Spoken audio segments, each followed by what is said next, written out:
Harlan adjusted the brim of his old cap and stepped into the flagship restaurant that once carried his name with pride. The chandeliers still shimmered like they did on opening day, but now the light felt colder. He took a seat by the window, invisible in his wrinkled shirt and discount jeans. At the next table, 2 waitresses passed by, whispering fast. "I can't believe they're still serving that batch," Lena murmured. Diane shot her a warning glance. "Keep your voice down. You want to end up like Marcus. The reports are forged. Just stay quiet." Harlan's hand froze on the silverware. The words hung in the air, heavy as lead. He looked at the plate before him. Perfectly arranged seafood, gleaming with butter, and felt his stomach twist. If that's true, he thought, I've built an empire on poison. Harlan Reed had spent half his life chasing perfection. At 50, he was the kind of man magazines called self-made, though the story always began the same way. A weathered seafood shack on the docks, salt in the air, and a young cook named Ray Donovan working beside him. They were 2 friends with empty pockets and a promise. Never trade honesty for success. Decades later, that promise felt like something from another language. Harlan's Oceanic had become a national empire. 23 restaurants, each one polished to a mirror shine. Diners toasted with champagne beneath chandeliers imported from Italy. Investors quoted his name in boardrooms as if it were a brand, not a man. Harlan's office sat above the bay in a tower of glass. The view stretched across the same water where he had once cleaned shrimp by hand. On the walls hung plaques for excellence, safety, and innovation. Each one flawless, each one strangely hollow. Quality and honor, his slogan read in gold letters above the door. He still believed in the words, but belief alone had started to feel like a performance. He realized with a quiet discomfort that he hadn't eaten in his own restaurant without a reservation in more than a decade. He knew the spreadsheets by heart, but not the taste of the food served in his name. The empire looked perfect from above, but perfection was distance.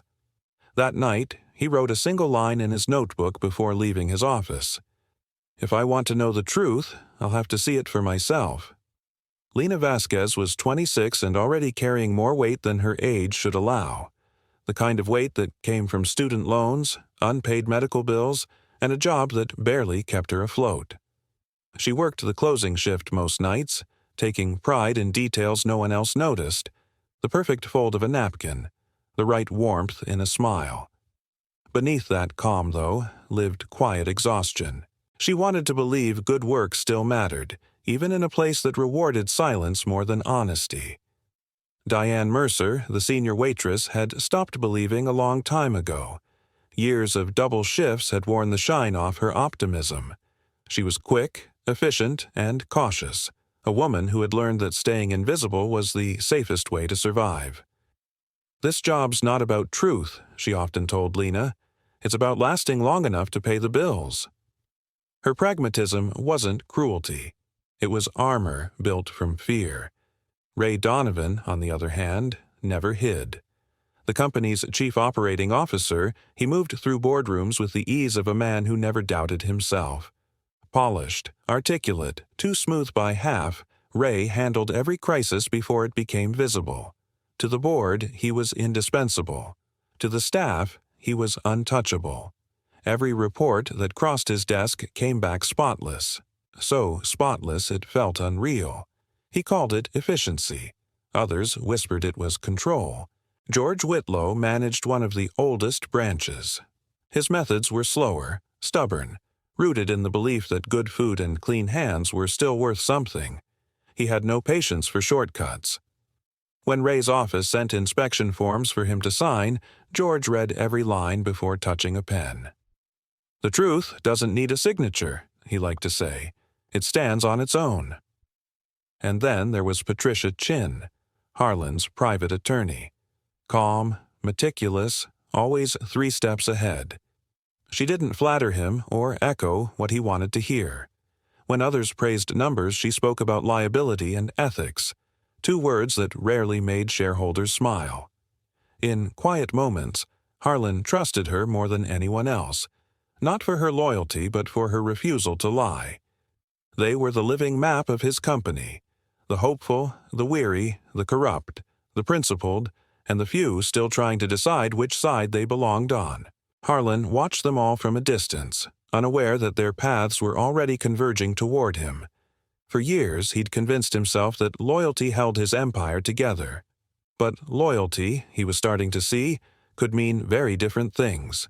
Devotion, fear, or complicity. He told himself everything was fine, that perfection on paper meant strength in practice. Yet deep down, something no longer aligned. Behind every polished dining room, he sensed the quiet hum of tension, the sound of people holding their breath and waiting for someone to notice. At the Harbor Bay restaurant, Harlan slipped through the service door wearing an apron borrowed from the supply closet. The smell hit first, salt, bleach, and something faintly sour beneath. In the storage room, boxes of crab legs sweated under a weak freezer vent. A dark smear ran along the concrete wall. When he crouched closer, he saw the black pellets near the baseboards. Rodents had been here recently. He asked a prep cook about pest control. The man looked away. "They sprayed last week," he muttered. "We just don't write it down anymore. Too much paperwork." 2 days later in Riverside, Harlan worked the lunch rush bussing tables.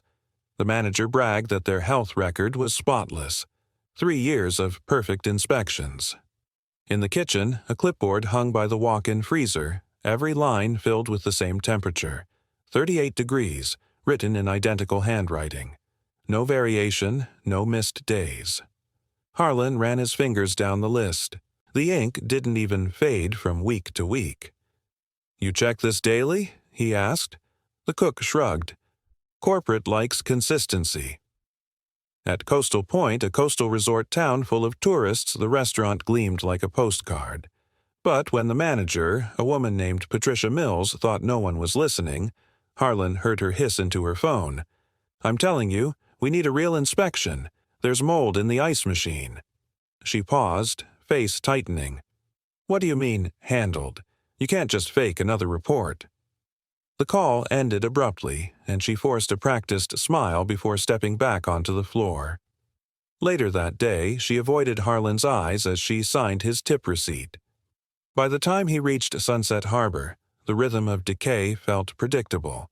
He ordered oysters and watched the kitchen from the counter. The chef lifted a tray from cold storage, hesitated, then scraped a few gray tin shells into the trash. The rest went straight to the grill. When the plate arrived, the oysters glistened, perfect under the lights. Harlan ate one bite. The taste was clean enough, but his stomach turned anyway. He saw a busboy whisper to the waiter, "Smells off again." The waiter whispered back, "Serve it fast. No one complains if they're drunk." 4 cities, 4 restaurants, 4 different faces of the same rot. Yet, when Harlan logged into the company system that night, each location carried identical numbers: A+ rating, 0 violations, perfect compliance. The reports gleamed on his screen like metals polished too often. He scrolled through the list of managers, suppliers, inspection dates. Everything aligned with precision that felt mechanical. He should have been proud. Instead, a cold weight settled in his chest. Every detail that looked perfect in the database now felt like a warning. The countdown had started. He could feel it, each discovery ticking closer to something worse. If 4 restaurants hid this much, what about the rest? And who, above all, had decided that lies were cleaner than truth? Harlan waited outside the restaurant until closing, leaning against the borrowed car that hid him as another anonymous worker. When Lena finally left, she walked fast, head down, hoodie pulled tight against the cold. He followed from a distance, through 2 blocks of empty storefronts, until she reached a worn apartment building where the neon vacancy sign flickered half-lit. She paused at the door, sensing someone behind her. "Lena," he said quietly. She froze, one hand in her bag. "Who are you?" "A customer," he said, careful with his words. "I heard what you said the other night, about the reports." Her eyes widened, then narrowed. I don't know what you're talking about. I saw the storage room, the droppings, the spoiled fish. Her shoulders stiffened. You need to leave. Now. I'm not here to hurt you. I'm trying to understand. She looked toward the dark windows above them. Understanding gets people fired. Or worse. What happened to Marcus? That name broke something in her face. He was a line cook. Reported the freezer temps being off. 2 weeks later, management said he stole wine. They called the cops. Now, no one in the city will hire him. Harlan said nothing. And Amy? He asked softly. She worked in sanitation. 3 years. She started asking questions about why inspections never happened during business hours. Then she quit. 2 weeks later, single-car accident on the freeway. They said she fell asleep driving home. Maybe she did. Maybe she didn't. Lena's voice trembled, then hardened. You think this is a game? They watch everything. Cameras, managers, even the staff chat. You make noise, you disappear. Harlan stepped closer. Someone forged those reports. Who could? Her breath came shallow. You wouldn't believe me. Try me. Lena hesitated, fighting herself. The originals, the real health reports, are in Ray Donovan's office, second drawer in his filing cabinet. I saw them once while cleaning. Violations on every location. The next week, I was moved to night shifts. No explanation.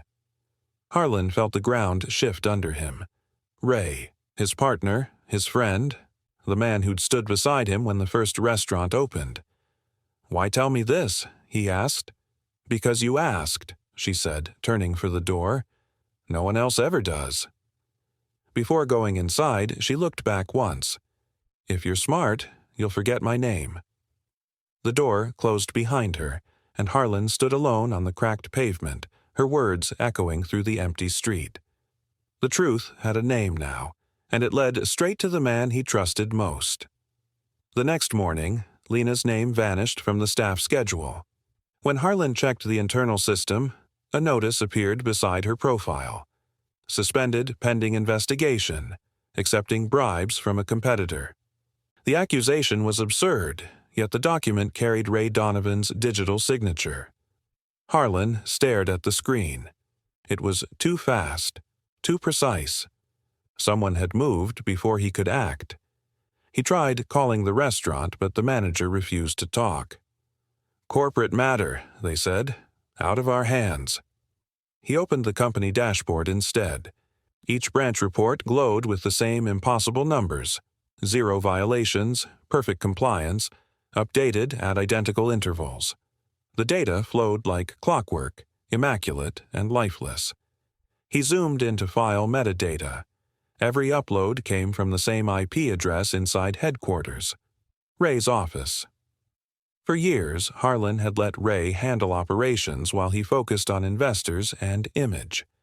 It had always worked, but the perfection of these reports felt like a confession written in code. He jotted in his notebook, if it's forged, it's systemic. That night, he began to collect evidence the only way he could, by walking through his empire as a stranger. In San Diego, he photographed a leaking freezer that dripped onto raw shrimp. In Phoenix, a prep cook slipped a fallen salmon fillet back onto the grill after rinsing it under tap water. In Portland, he found temperature logs identical to Riverside's. Same handwriting, same numbers, month after month. Each photo went into a hidden folder on his personal drive, separate from company servers.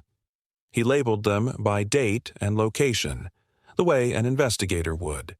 The more he gathered, the clearer the pattern became.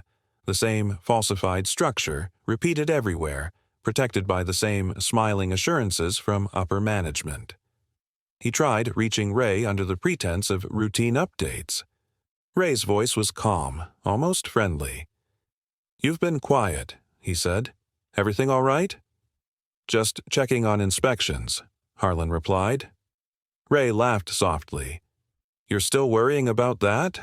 Relax, we're spotless." The call ended, but the tone stayed in Harlan's head, a smooth confidence that felt rehearsed. He spent the next week traveling under different names, paying cash, documenting everything.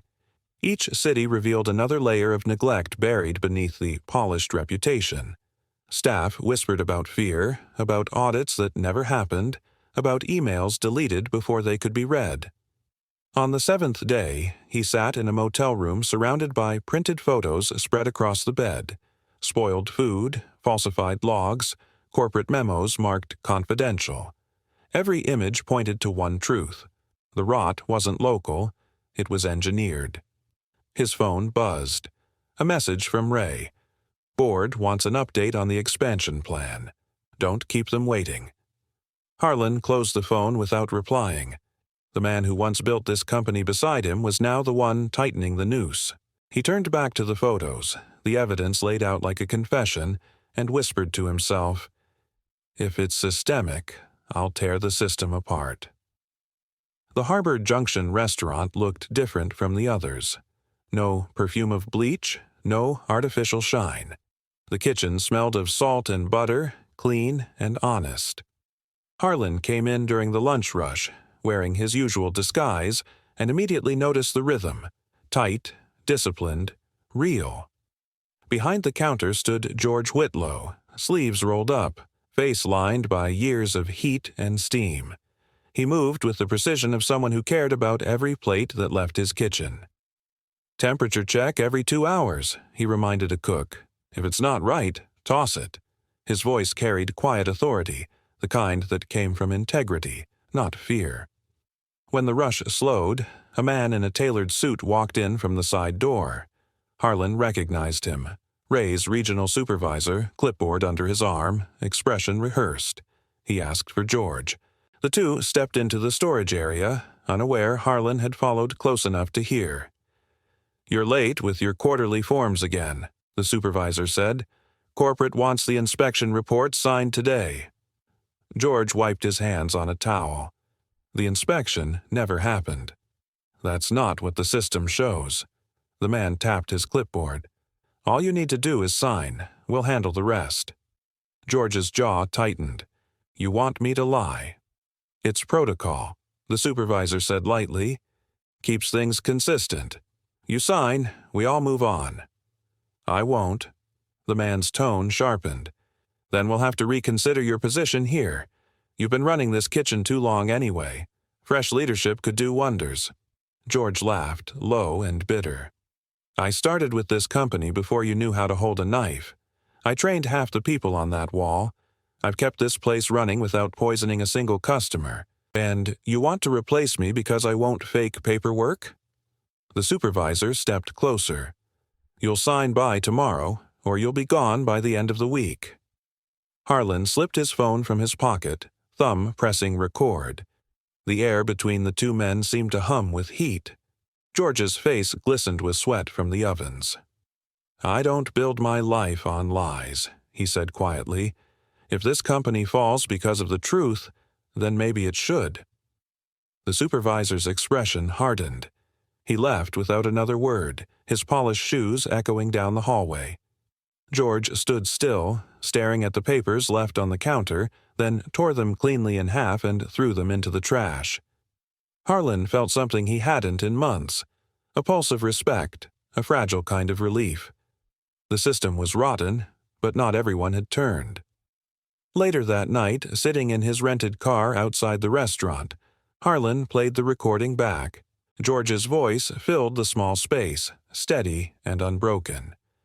"If this company falls because of the truth, then maybe it should." The words stayed with him long after the sound ended, burning brighter than the city lights reflected on his windshield. For the first time in weeks, the weight of disgust lifted, replaced by something smaller but stronger, a belief that honesty, even alone, could still stand against decay. Harlan found Lena 3 days after her suspension. She was sitting on a bench near the harbor, hair tied up, eyes red from sleepless nights. He approached slowly, hands visible, voice even. "Lena, it's me." She tensed. "I told you not to find me." "I know, but you deserve the truth." She studied him, searching for the lie. "Who are you, really?" He took a breath. Harlan Reed. Her face drained of color. The Harlan Reed? The CEO? Yes. He didn't try to soften it. I built this company. I built the system that let people like Ray take control. She stood up fast. So this was just a test? Some rich man's guilt trip? No, he said. It's a reckoning. You were right about everything. I've seen it in 7 locations. Spoiled food, forged reports, intimidation. It's worse than you know. Her voice trembled between anger and disbelief. And now you expect me to help you fix it? He nodded. If I'm wrong, I'll take the fall. If I'm right, we save hundreds of employees and thousands of customers. Lena crossed her arms. You don't understand what you're asking.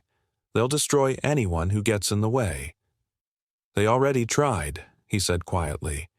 You were the first one brave enough to speak. I won't let that be for nothing. For a long moment, the sound of the harbor filled the space between them. Gulls, wind, the low groan of ropes against wood. Then Lena spoke. If you can really change this, I'll help. He exhaled, the tension breaking just slightly. We'll need proof, something undeniable. The real inspection reports are in Ray's office. We get them, and this ends. Lena shook her head. That building's locked down. Security, cameras, keycard access. I have credentials, he said. They'll get us in. And if we're caught, then it's on me. You walk away. She gave a small, humorless laugh. You sound sure of that. I am. He met her eyes. The man who built this empire deserves whatever comes. The people who trusted it don't. She hesitated, then reached into her bag and pulled out her old staff card. This still works for the lower floors. I can get us past the main entrance. After that, it's your turn. Their hands brushed as he took the card. It felt like the first handshake of a new kind of partnership. Unequal in power, but equal in risk. Lena zipped her bag shut. If this goes wrong, she said, I'm taking you down with me. Harlan allowed himself a faint smile. Fair enough. For the first time, they were on the same side of the truth, and the truth was dangerous enough to bind them tighter than trust ever could. They entered the headquarters long after midnight. The building stood silent, the glass walls reflecting the city lights like an aquarium filled with ghosts. Lena's keycard beeped green at the side entrance. Harlan followed, keeping his steps measured. 3rd floor, she whispered. Executive wing. The air inside felt colder than it should. Every click of their shoes seemed too loud. They moved past rows of framed awards and photographs. Smiles, frozen in time, Harlan's own face among them, the proud founder. He kept his eyes forward. At Ray's office, Lena swiped her card. The red light blinked twice. Access denied, she said, voice tightening. Harlan pulled out his own. The scanner turned green, the lock clicked open. The room was immaculate. The scent of expensive cologne lingered faintly on the air. On the desk, stacks of files sat arranged by color and size, perfectly aligned. Harlan moved to the filing cabinet. 2nd drawer, Lena said. It was locked. He pulled at it once, then again, harder. He changed the key. She glanced at the desk. Try there. He found a letter opener, forced it into the lock, and twisted until the metal bent. The drawer gave way with a sharp crack. Inside were rows of folders labeled by location. He opened the one marked Harbor Bay. 2 reports sat inside, identical in format but not in content. The first was stamped Critical Violations, Rodent Evidence, Temperature Failures, Unsafe Storage. The second showed Perfect Score. Attached to it was a short memo on company letterhead, signed by Ray Donovan, Destroy Original. File Clean Copy. Harlan flipped through more folders.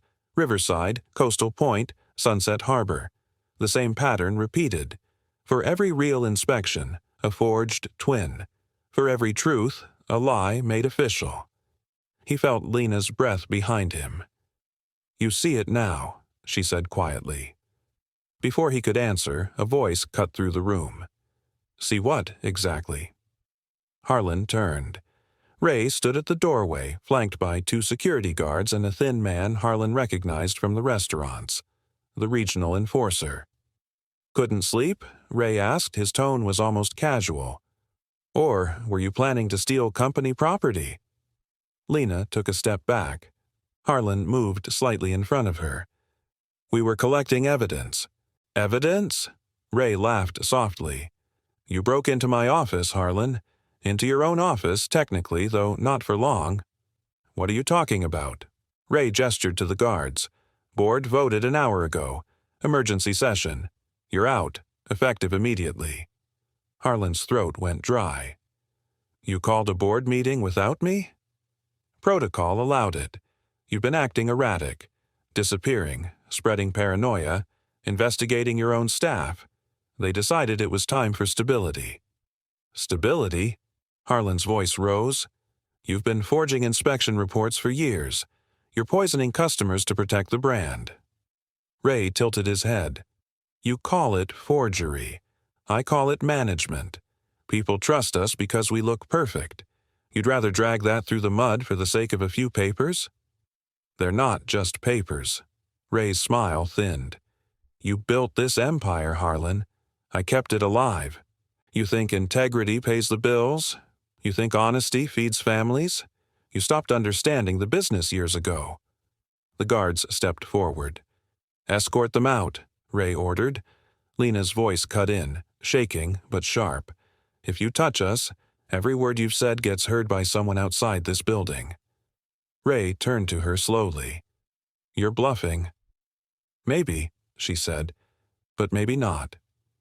He studied her for a moment, then looked back at Harlan. You taught me one thing, old friend. Power isn't about being right. It's about staying standing when everyone else falls. Harlan reached into the drawer, grabbed a handful of the real reports, and held them up. Then let's see who's still standing when this goes public. Ray's face hardened. You won't get that far. The guards moved closer, but Ray lifted a hand. No, let them go. For now. Lena looked confused, but Harlan understood the gesture. It wasn't mercy, it was calculation. Ray wanted him to leave with the illusion of control, to hang himself with his own truth. As they stepped past him, Ray said quietly, Tomorrow morning, you'll be a headline. Disgraced founder in mental decline. Don't worry, I'll make sure they spell your name right. Harlan didn't answer. He walked out with the files clutched tight, Lena beside him, her pulse audible in the silence. Behind them, Ray watched, calm and certain, the man who had just declared victory, unaware that the battle had only begun. Ray's smirk held steady until Lena spoke again, her voice low but unwavering. You should think twice before calling security. He turned to her. Why's that? Because I recorded you, she said. The call with George Whitlow, the one where you told him to sign the fake reports or lose his job. Ray's expression froze. I sent the recording to someone off-site, Lena continued. If anything happens to me, or to him, it gets released. The guards looked uncertain, glancing between them. Ray's jaw shifted, calculation flickering behind his eyes. You're lying, he said. Try me, she answered. The silence thickened. Harlan saw the small tremor in Ray's hand, the first sign of hesitation he'd ever witnessed in him. The advantage had slipped, not completely, but enough to draw blood. Harlan stepped forward, his voice steady. Tomorrow morning, he said, we take this to the board. Every report, every memo, every lie. Let them decide which one of us has lost control. Ray didn't reply.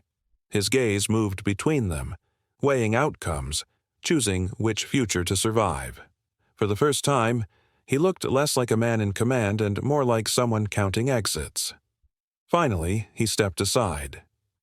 Get out, he said quietly. Both of you.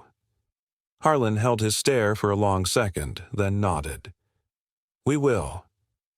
They left without another word. The real reports clutched between them. In the hallway, the lights felt too bright, the air too thin. Lena's hands shook as the elevator doors closed. "He believed me," she whispered. "He should," Harlan said. "Tomorrow, the truth speaks louder than we ever could." The doors opened to the empty lobby. Neither of them looked back. Above them, somewhere on the third floor, Ray Donovan stood alone in his perfect office, already rewriting the next move. The game wasn't over, but for the first time, it was even. The boardroom smelled faintly of coffee and nerves. 12 directors sat around the polished mahogany table, their faces drawn, their folders unopened. At the far end, Ray Donovan stood ready, his presentation glowing on the screen behind him. Operational stability and crisis management. "Let's begin," he said smoothly. "As you all know, Mr. Reed has been showing signs of exhaustion and erratic behavior. He's launched unauthorized investigations, accused senior management of crimes that do not exist, and compromised internal trust. The vote to remove him as CEO was necessary for the company's survival." Murmurs of agreement rippled through the room. Harlan listened in silence, the folders in front of him stacked like weapons he hadn't yet drawn. Ray clicked to the next slide. Financial charts, projections, a graph rising upward.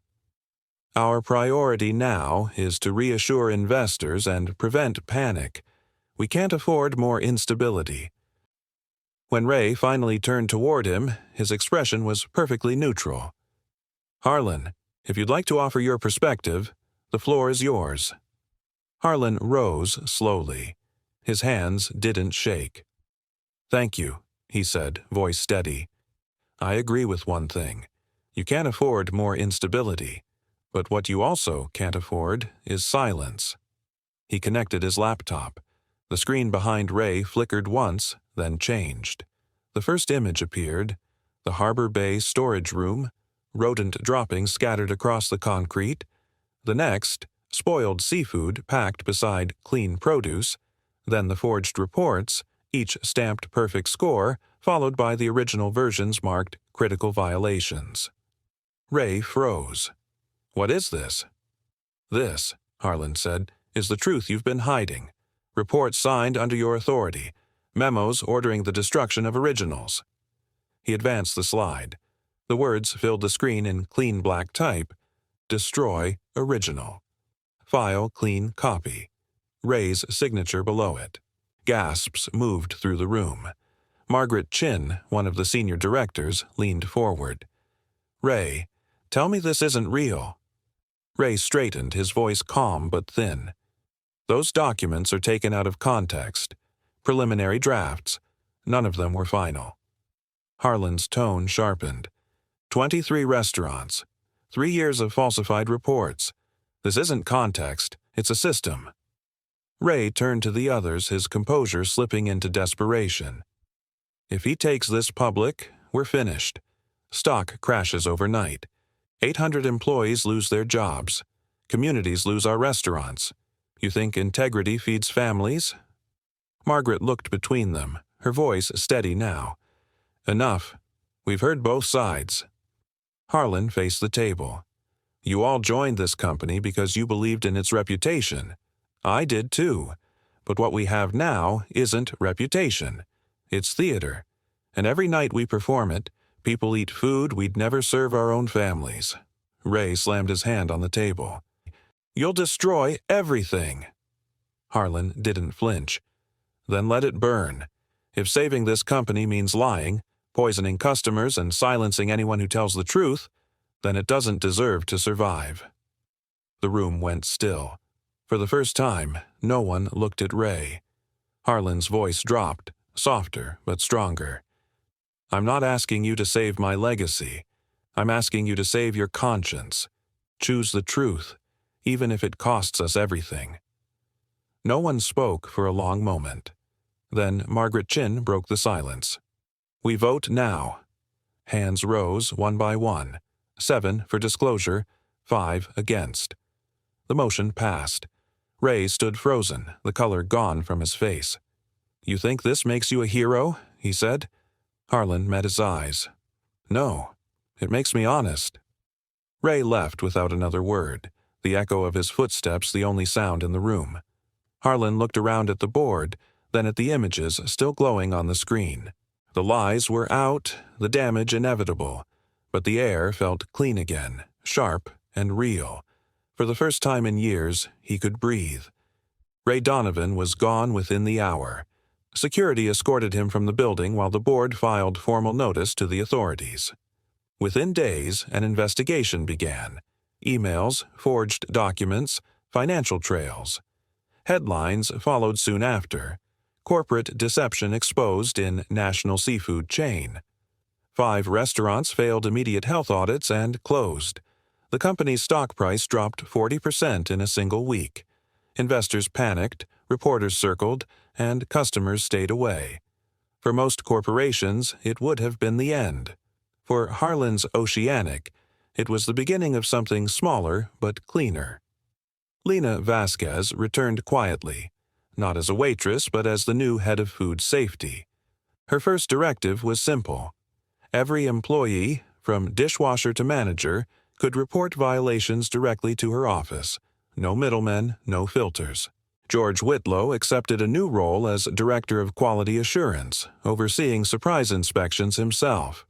He hung his old apron on the wall behind his desk as a reminder of what honesty costs and what it saves. Harlan sold the mansion overlooking the coast and moved into a modest apartment near the original Harbor Bay location. His suits stayed in storage. Most mornings he arrived before dawn to help prep the kitchen, washing produce, cleaning counters, standing shoulder to shoulder with the same kind of workers who had once built his empire. The company shrank, but its heartbeat steadied. Local newspapers began to change their tone. Seafood chain admits fault, commits to reform. Customers slowly returned, curious first, then loyal again. At night, when Harlan locked up, the restaurant lights reflected on the bay like fragments of the past. Broken, but still shining. The empire he'd lost was never coming back.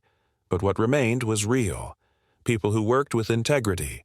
Food served without fear, and a truth strong enough to rebuild on.